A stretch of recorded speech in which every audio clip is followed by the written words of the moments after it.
India और NDA के बीच में क्या फर्क है।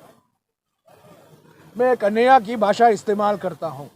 इंडिया में 2 आई है, वो इंडिया से वो 2 आई निकालो तो एनडीए बन जाता है।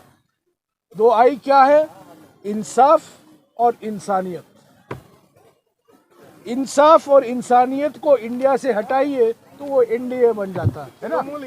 देखिए, जब 28 पार्टियां होती हैं, 28 पार्टी टेबल में बैठे हुए हैं, बातचीत होती है, कभी सर्वसम्मति संभव नहीं होता, आम सहमति बनाई जाती है और इंडिया नाम पर आम सहमति बनाई गई।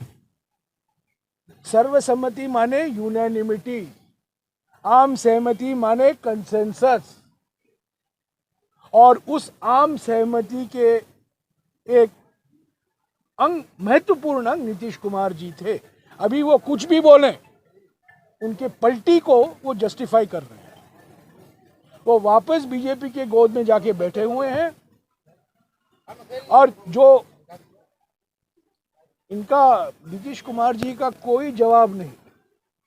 किसी भी राजनीति में ये गिरगिट भी इतने जल्दी अपने रंग नहीं बदलते हैं जितना जल्दी नीतीश कुमार जी बदलते रहते हैं, और उसको जस्टिफाई करने के लिए ऐसे बयान देते रहते हैं। इनको अभी कोई गंभीरता से नहीं लेते। मणिपुर, नागालैंड, असम, अरुणाचल प्रदेश, मेघालय, बिहार, पश्चिम बंगाल, सभी जगहों में कहीं भी कांग्रेस की सरकार नहीं है। सभी जगहों में छोटे मोटे ऐसे चीजें होते हैं, हमें परेशानी का सामना करना पड़ता है।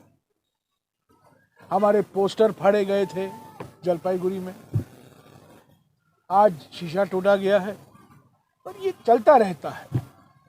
इससे भारत जोड़ो न्याय यात्रा रुकेगा नहीं, इससे इंडिया गठबंधन कमजोर नहीं होगा।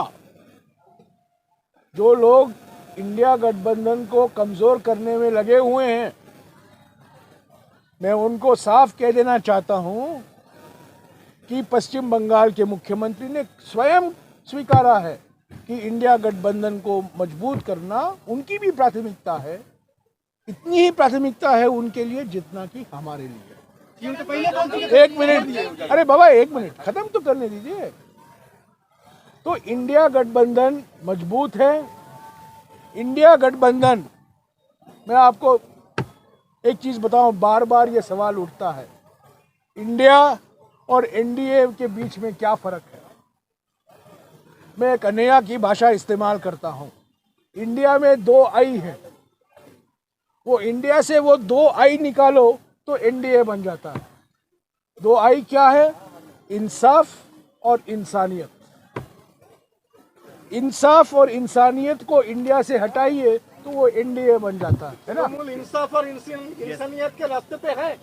तृणमूल कांग्रेस इंसाफ और इंसानियत के रास्ते पे है। इंडिया गठबंधन राष्ट्रीय राजनीति के लिए है, ये किसी राज्य सरकार या विधानसभा के चुनाव के लिए नहीं है।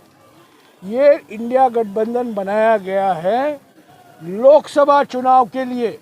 हमारे मतभेद होते रहते हैं, इंडिया गठबंधन के घटक दलों से हमारे मतभेद हो सकते हैं और हैं, मैं उससे भागने वाला नहीं हूं, पर इंडिया गठबंधन सभी को याद रखना चाहिए, कांग्रेस वासियों को भी याद रखना चाहिए। सर, मालदा में सुनिए, सभी पार्टियों को याद रखना चाहिए, इंडिया गठबंधन का मकसद बीजेपी को 2024 के लोकसभा में चुनाव में हराना है।